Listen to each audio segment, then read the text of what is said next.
The third generation model of the Toyota Sequoia is finally here after a 15-year model run of the outgoing second generation model. And with it, we see some huge improvements to this vehicle, but there's also a few downsides. In today's video, I want to cover some of those improvements as well as some of the areas where it's taken a step backward.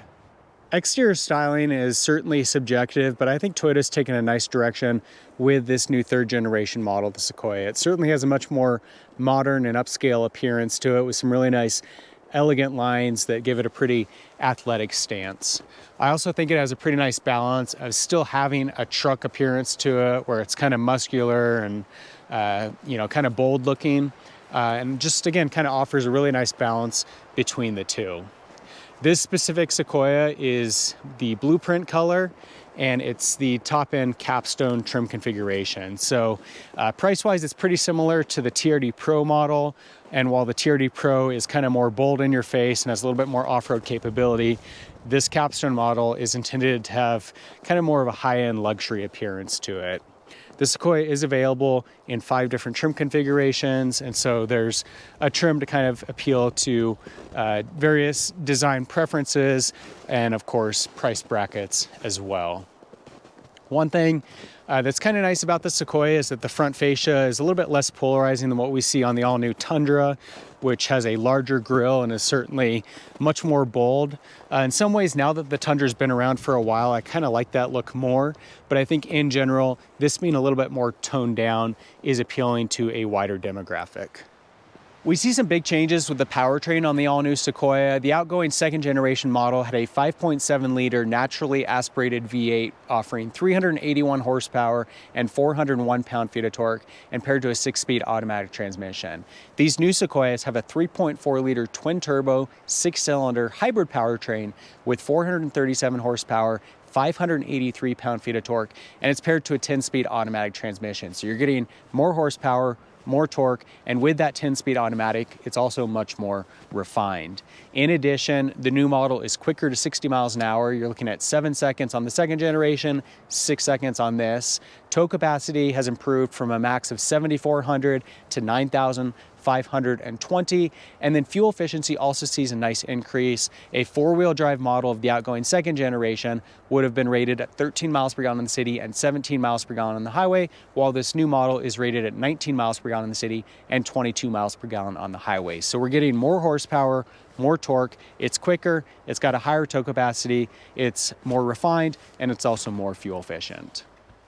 Probably the biggest improvement of the new third generation model of the Sequoia is to the interior. It is beautiful inside. It's got a really nice modern upscale look to it, especially in higher end trim levels like this capstone model.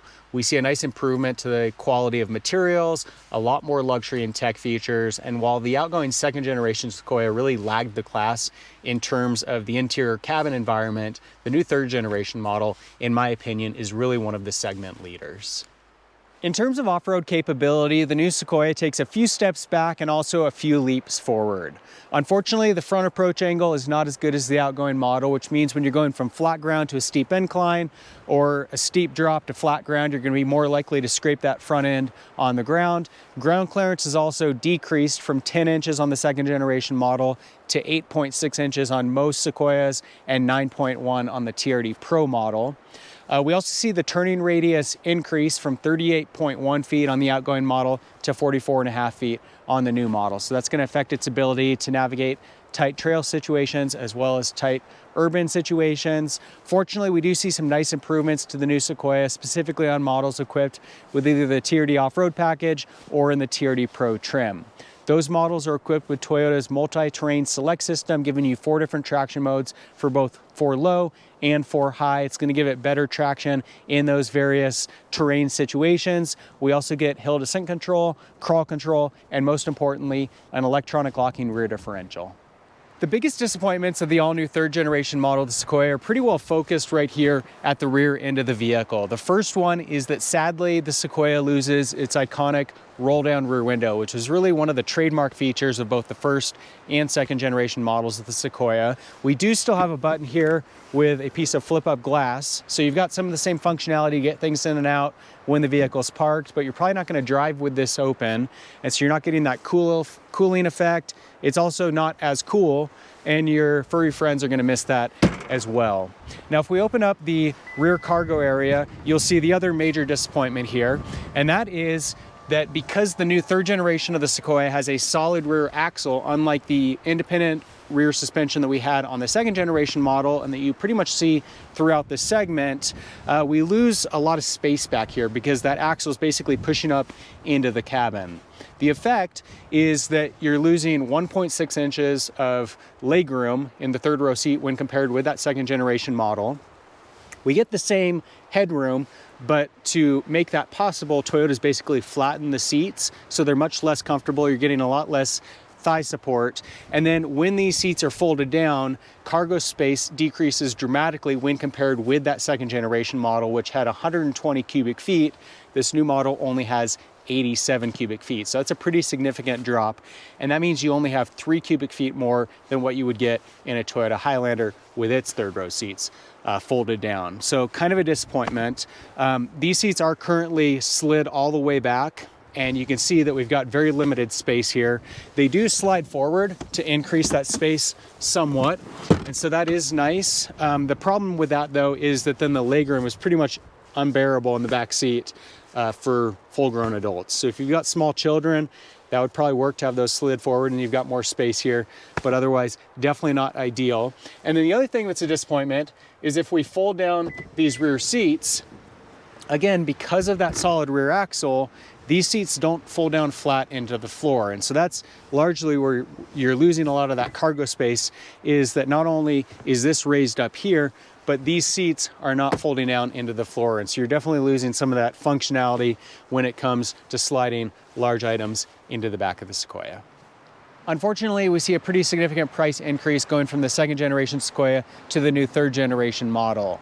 For 2022, you could get into a base SR5 model for about $52,000. A base 2023 SR5 is going to set you back about $60,000. Likewise, in 2022, the top-end TRD Pro model would have been about $72,000. For 2023, getting into either this capstone or the TRD Pro model is going to set you back about $80,000. So in both situations, you're looking at a price increase of about $8,000. So definitely significant, but you've got to keep in mind that with the new third generation model, you're also getting a lot more in terms of being a much more advanced vehicle, having a lot more power, a lot more efficiency, and a lot more luxury tech and safety features. So the 2023 Toyota Sequoia sees some really nice updates when it comes to both the exterior and interior design, much more modern and upscale. Likewise, inside, we see some really nice improvements to luxury and tech features. The new Sequoia is much more powerful, it's also much more efficient, and it's got a lot more capability. We do see some steps backward when it comes to the functionality of the third row seat, rear cargo space. We also lose the beloved roll down rear window, and then of course the price has also gone up significantly. So that's a comparison of the new and the old. Love to hear what you guys think in the comment section below, and for more videos of the all new Sequoia, be sure to subscribe. In the meantime, thanks for watching.